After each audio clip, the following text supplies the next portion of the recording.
अस्सलाम वालेकुम नाज़रीन, मेरा नाम है उमैर अहमद। तो आज का सवाल यह है कि पाकिस्तान में कारपेट बेचने का अच्छा कारोबार है? मेरे ख्याल से बहुत अच्छा कारोबार है। कारपेट का फ़ायदा क्या होता है? कारपेट में जब कोई बच्चा गिरता चोट नहीं लगती, उसके बाद वुडन फ्लोर पे जब बच्चा गिरता, लकड़ी का फर्श पे बच्चा गिरता चोट नहीं लगती, मार्बल ग्रेनाइट टाइल्स पे जब बच्चा गिरता है चोट लगने का बहुत खतरा होता है। तो अक्सर घरों में लोग कारपेट बिछाते हैं, और ऐसे इलाकों में जहाँ सर्दी बहुत ज़्यादा होती है लोग कारपेट बिछाते हैं।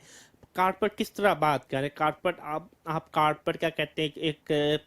एक खूबसूरती के लिहाज से बिछाने की बात कर रहे हैं टाइलों के ऊपर, या कारपेट घर में लगाना चाह रहे हैं?